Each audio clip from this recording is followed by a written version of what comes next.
और आज आपके चेहरे को देख के तो कोई कहेगा नहीं कि आप इतनी बहादुर हैं। डर नहीं लगता आपको? आपको डर लगता है? पत्रकारों ने क्या पढ़ना बंद कर दिया या लिखना बंद कर दिया या बोलना बंद कर दिया?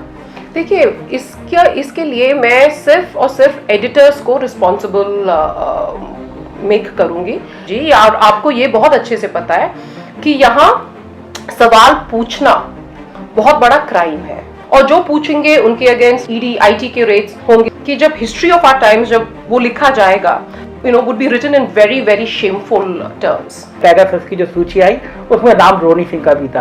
रोनी जी, पता चला जो फोन आप यूज कर रही हैं वो कोई और सुन रहा है? हाँ, वो फोन गई आपके बगल में ही है। I was one of the first journalist जिसके फोन पे पेगासस का सॉफ्टवेयर डाला गया था। इन्होंने तो ऐसा वातावरण बना रखा है कि यहाँ मुसलमान होना ही एक क्राइम है। एक शब्द आया गोदी मीडिया, रवीश ने कहा गोदी मीडिया, तो अब वो शब्द बहुत प्रचलन में आ गया। रोनी जी कभी कल्पना करी थी कि कोई दिल्ली का बड़ा नाम जाएगा किसी स्टेट में और लोग घेर के उसको गोदी मीडिया, गो बैक? मैंने कभी ये भी नहीं सोचा था कि पत्रकारिता इतनी गिर जाएगी हिंदुस्तान में। आज आप खुद देखिए कि एक लिंचिंग की स्टोरी फ्रंट पेज पे नहीं होगी, क्योंकि अब शायद वो एक आम बात हो गई है। अब तो 95% मीडिया एक भाषा में बोलने लगती है, तो फिर कहाँ जाए पब्लिक? क्या सुने, क्या देखे? पब्लिक को 4PM देखना चाहिए। तो मैं रवीश की उस बात से 100% सहमत हूँ कि टेलीविजन चैनल्स नहीं देखना चाहिए, टीवी तो बंद कर देना चाहिए, क्योंकि टीवी में न्यूज आपको नहीं मिलेगा।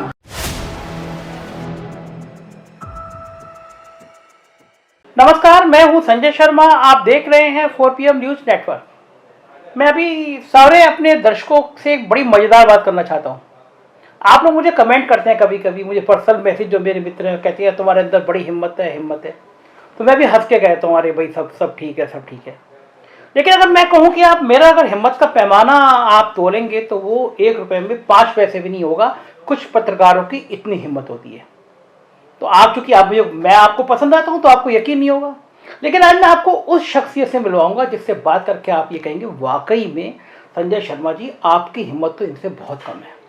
आप सोचिए, देश की कोई ऐसी पत्रकार हो जो पहली बार खुलासा करे कि रॉबर्ट वाड्रा जमीन के स्कैंडल में शामिल है और पूरी देश की राजनीति बदल जाए, भारतीय जनता पार्टी दामाद जी की सीडी जारी कर दे। वही पत्रकार जो उत्तर प्रदेश की राज्यपाल है आनंदीबेन पटेल जी की, इनकी बेटी के एक स्कैंडल को छाप दे और आनंदीबेन पटेल को गुजरात के मुख्यमंत्री पद को छोड़ना पड़े। रुकिए, ये तो एक लंबा सिलसिला है। ऐसी कई खबरों का लंबा सिलसिला है उस पत्रकार का। सबसे बड़ा धमाका ये, आपने एक खबर पढ़ी होगी, देश के गृह मंत्री के बेटे जय शाह की संपत्ति बढ़ गई। उस खबर ने पूरी दुनिया में भूचाल मचा दिया था। जी हाँ, ये खबर भी उसी पत्रकार ने लिखी। पहचान गए ना आप? मैं बड़ा खुश होता हूं कि मेरे को 42,000 लोग ट्विटर पे सब्सक्राइब करते हैं, लेकिन सोचिए लगभग 10 लाख लोग जिस पत्रकार को ट्विटर पे सब फॉलो करते हो, जिसके एक ट्वीट पे देश की राजनीति में उथल पुथल होती हो, ब्यूरोक्रेसी हिल जाती हो, इतनी बहादुर पत्रकार अगर किसी के दफ्तर में आए तो उस पत्रकार को कितनी खुशी होती है ना। आज मेरे चेहरे पे भी वो खुशी दिख रही होगी आपको, क्योंकि वो पत्रकार रोनी सिंह मेरे आज दफ्तर में। हाँ जी रोनी सिंह जी, शुक्रिया।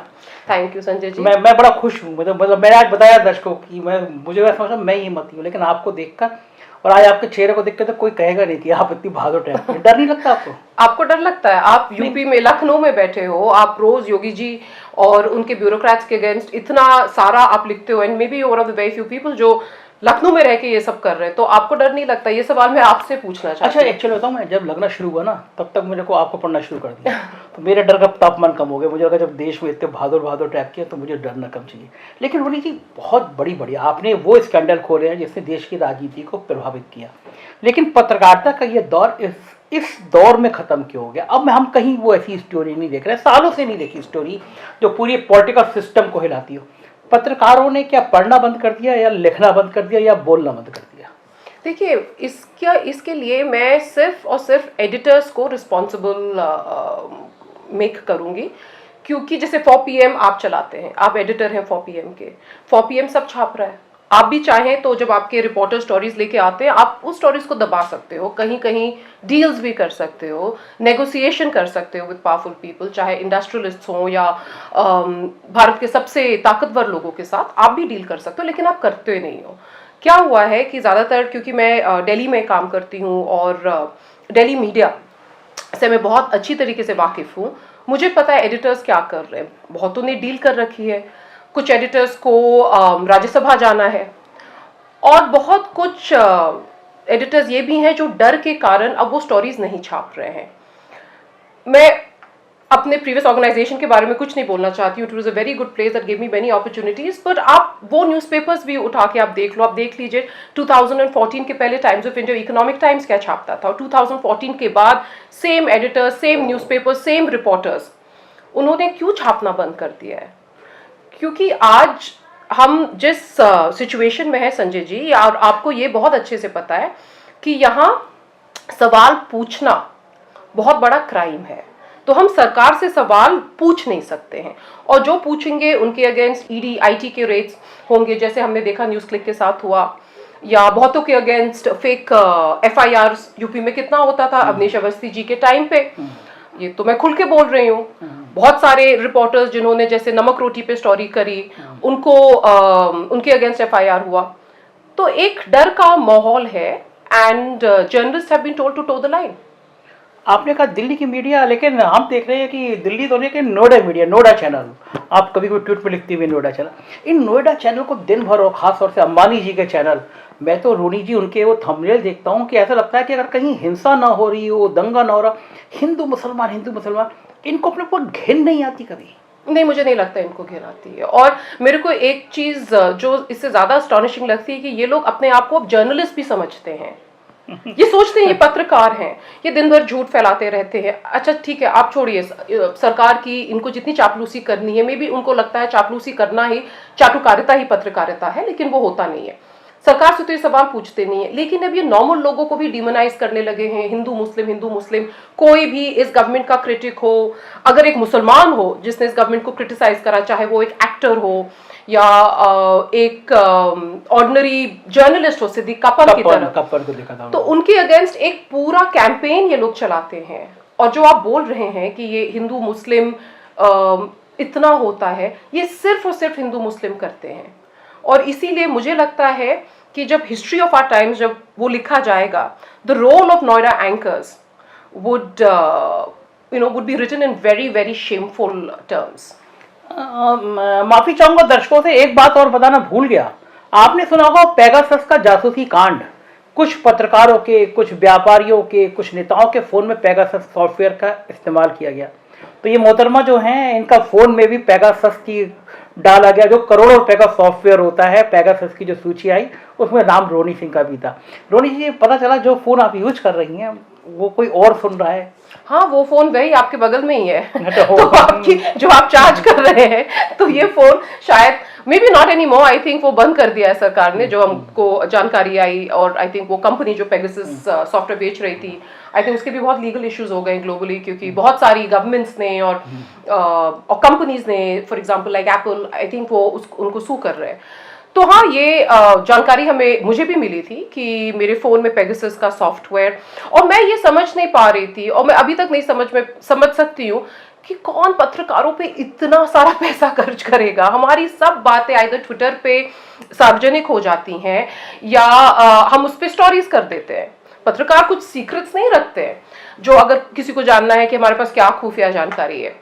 हाँ, लेकिन यही होता है कि हमें डराने के लिए कि आप हमारे कोई पर्सनल डिटेल्स ले आओ, हमारी कोई पर्सनल फोटोग्राफ्स, क्योंकि पेगासस का सॉफ्टवेयर यही सब करता है, आपके फोटोग्राफ्स, आप कहीं भी, आप किसी चेंजिंग रूम में हो तभी भी फोन का वीडियो ऑन है, तो as a women privacy becomes a very big issue. तो इन सब चीज़ों के लिए ही ये सॉफ्टवेयर ज़्यादातर यूज होता है। तो मुझे अभी तक समझ में भी नहीं आया कि कोई भी सरकार, any government, why would you want to spend hundreds of crore, वो भी जर्नलिस्ट के ऊपर स्नूप करने के लिए। क्या लगा आपको, आपका सिलेक्शन क्यों हुआ होगा कि रोनी सिंह की जासूसी क्यों? मेरे को बताया गया था कि कश्मीरी जर्नलिस्ट के बाद I was one of the first journalist जिसके फ़ोन पे पेगासस का सॉफ्टवेयर डाला गया था। फॉरबिडन स्टोरीज, जो फ्रांस बेस्ड जो ग्रुप है, जो जिसने ये स्टोरी एक्चुअली ओरिजिनली ब्रेक करी थी, तो उन्होंने ये बोला था, और ये सॉफ्टवेयर मेरे फ़ोन में 2 साल तक था। मुझे लगता है क्योंकि मैं सरकार के अगेंस्ट काफ़ी बोल रही थी, अभी भी बोलती हूँ, और मैं स्टोरीज कर रही थी, शायद किसी को क्यूरियोसिटी थी कि ये मेरे पास इंफॉर्मेशन कहाँ से आ रही है। और देखिए संजय जी, मैं डरती नहीं हूँ, जैसे आप नहीं डरते। मुझे लगता है कि इफ़ एवरीथिंग इज फेटेड, अगर कुछ होना होगा तो वो हो जाएगा, आपके मेरे डरने से कुछ नहीं होने वाला। It's for me it's very important that I am able to speak freely, मेरे लिए वो बहुत बहुत ज़रूरी है, जैसे आपके लिए ज़रूरी है। तो बहुत पावरफुल लोग शायद नेगोशिएट नहीं कर सकते हमारे साथ, तो इसलिए उनके लिए बहुत इंपॉर्टेंट होता है ये जानना कि शायद इनकी कोई भी ऐसी कोई खुफिया जानकारी हो जो इनको एम्बैरस कर सके, या ऐसा कोई इन्फॉर्मेशन हमें मिल जाए, या इनके सोर्सेज हमें पता चल जाए, हम सोर्सेज को डरा दें कि इनको स्टोरीज नहीं दो। तो I think that is one of the reasons. लेकिन फ्रैंकली स्पीकिंग मुझे लगता है सरकार का या जिसने भी ये पैसे लगाए उनका पैसा वेस्ट हो गया, और कुछ नहीं मिला उनको। आपने रोली जी कारपेट हाउस भी बड़ी बड़ी स्टोरी करी है। मैं एक बात अभी तक नहीं समझ पाता कि जो बड़ा उद्योगपति चैनल खरीदता है, अंबानी जी ने चैनल खरीदे, उनके एंकर दिन भर ये नफरत फैलाते हैं, तो इतने बड़े उद्योगपति को पता नहीं होता कि जिस देश में रह के वो यहाँ तक पहुँचा है, उस देश को अगर उसके चैनल से हिंसा, उसके चैनल से तनाव बढ़ेगा, तो ये देश ने जितना प्यार दिया है ये उसके लिए शर्मनाक है। अंबानी के चैनल जो थंबनेल बना रहे हैं, जो आग लगा रहे हैं, वो कितना शर्मनाक है कह रहा था। हाँ एब्सोल्युटली, मैं बिल्कुल आपकी बात से 100% सहमत हूँ। और मैं ये चीज़ काफ़ी बार मैंने ट्विटर पे भी बोला है, जो उनके कई एंकर्स को पसंद नहीं आई है। लेकिन ये this country has given the Ambani family such a lot. और मैं ये भी बोलना चाहती हूँ कि जितना मैं अंबानी फैमिली को जानती हूँ और उनके लोगों को मैं जानती हूँ, वो कम्युनल लोग नहीं है, वो डिविसिव लोग नहीं है, वो वैसे लोग नहीं है जैसे इनके एंकर्स हैं। और उन्होंने भी बहुत जॉब्स क्रिएट करा है, वो बहुत ज़्यादा सोशल वर्क करते हैं। तो मेरे को समझ में नहीं आता है, then how can you invest in channels that are spewing hate. मुझे बोला जाता है कि मैंने एक बार पूछा था किसी से जो अंबानी जी के बहुत ही करीबी हैं, उन्होंने बोला था कि ये वो मीडिया इनके लिए बहुत ही एक छोटा बिजनेस है, तो इसको ये लोग डेली मॉनिटर नहीं करते, they left it to be run independently, और ना ही ये इसमें बहुत इन्वेस्टेड है, और इसलिए ये इनको देखते नहीं है, डे टू डे रनिंग इनके पास नहीं, तो उनको पता नहीं होता है कि इनके चैनल्स क्या कर रहे हैं। तो मतलब उस पर्सन का ये भी बोलना था कि शायद the Ambani family itself doesn't watch its own channels, और मैं उनको ब्लेम नहीं करती हूँ। इतना नफरत वो फैलाते हैं, इतना मतलब डिमोनाइज करते हैं सिटीजन्स को। इन्होंने तो ऐसा वातावरण बना रखा है कि यहाँ मुसलमान होना ही एक क्राइम है। तो ये नोएडा चैनल्स ने और खासकर अंबानी चैनल्स ने करा है, और ये इस समय ये कर रहे हैं। And it is so ironic Sanjay ji कि वहाँ ये लोग अपनी रिफाइनरीज के साथ के लिए सऊदी अरेबिया में, मिडिल ईस्ट में ये नेगोशिएट कर रहे थे। दुबई में घर खरीदा, दुबई में घर खरीदा है, और यहाँ आप ऑर्डिनरी मुस्लिम्स को आपके एंकर्स इतना जलील कर रहे हैं और उनका मतलब सेकंड क्लास सिटीजन्स की तरह ट्रीट करते हैं। तो मुझे ये जो बिल्कुल ये डायकोटमी होती है, हिपोक्रेसी, मुझे समझ में नहीं आता है। लेकिन मेरे को जहाँ तक बोला गया था, क्योंकि मैंने ये मुद्दा काफ़ी बार उठाया था कि ये लोग अपनी चैनल्स की डे टू डे रनिंग इनके हाथ में नहीं, इनको पता भी नहीं होता इनके चैनल्स क्या करते हैं। एक शब्द आया गोदी मीडिया, रवीश ने कहा गोदी मीडिया, तो अब वो शब्द बहुत प्रचलन में आ गया। रोनी जी कभी कल्पना करी थी कि कोई दिल्ली का बड़ा नाम जाएगा किसी स्टेट में और लोग घेर के उसको गोदी मीडिया, गो बैक, किसान आंदोलन में गो बैक। पत्रकारों की इज्जत हुआ करती थी, एक कहीं जाओ तो सम्मान किया जा सकता था। कभी सोचा था आपने कि ये दिन आ जाएंगे कि अब भीड़ इस तरह नारे लगाएगी वापस आने के? नहीं, मैंने कभी नहीं सोचा था, क्योंकि मैंने कभी ये भी नहीं सोचा था कि पत्रकारिता इतनी गिर जाएगी हिंदुस्तान में। मैंने ये कभी भी नहीं सोचा था, 2014 के पहले कभी भी नहीं सोचा था। और फिर धीरे धीरे देखने लगे कि क्या क्या चीज़ें जस्टिफाई होने लगी हैं।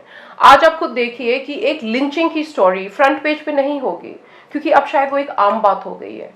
आज जिस तरीके की चीज़ें होती है कि एक मुसलमान आदमी को आपने ह्यूमिलिएट करा या कोई नमाज पढ़ा, उसका वीडियो हॉस्पिटल में उसका वीडियो बना के आप ऐसे बिहेव कर रहे हैं एज इफ सबसे बड़ा क्राइम कमिट हो गया हिंदुस्तान में कि how dare somebody pray, right.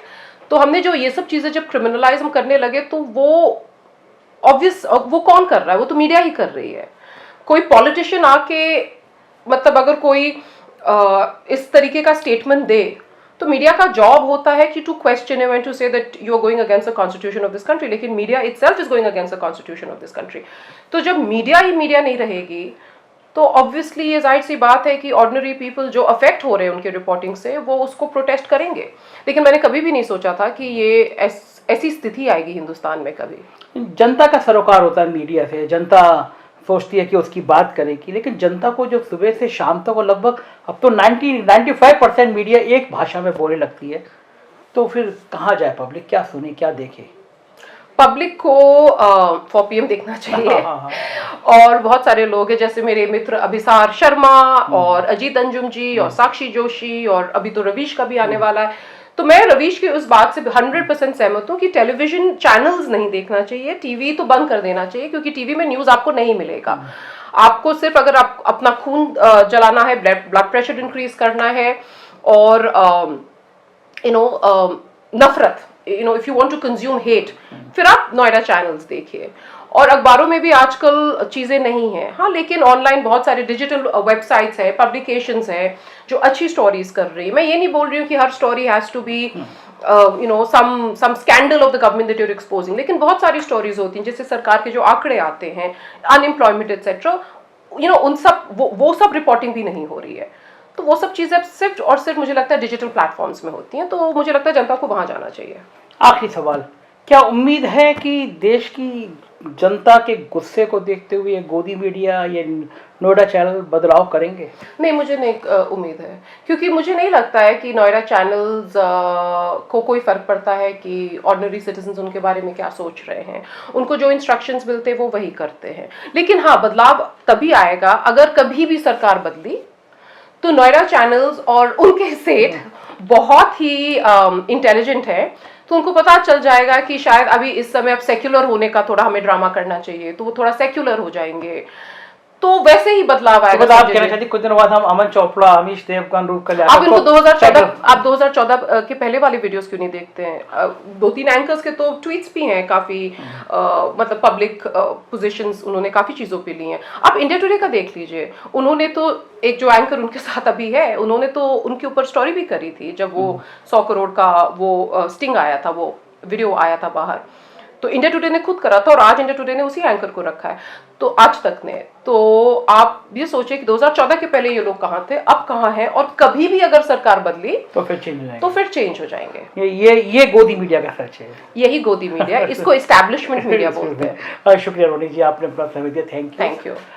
देख रहे थे आप रोनी को, और आपने सुना खरी खरी साफ साफ, इतनी तेज बात करने वाला, इतनी बहादुर पत्रकार। एक्चुअल में अगर आप समझना चाहते हैं कि देश की मीडिया क्या है, तो आपको रोहनी जैसे लोग देखने चाहिए, ट्विटर पर फॉलो करना चाहिए, पढ़ना चाहिए कि आखिर में आपकी बात कहने वाले देश में लोग बचे कितने हैं। तो जैसे आप लोग कैंपेन चलाते हैं सेव द टाइगर, ऐसी कैंपेन चलाइए रोहनी जैसे बहादुरों को वेलकम करने की। शुक्रिया, बताइएगा अपनी राय, कैसा लगा आपको ये वीडियो। Thank you.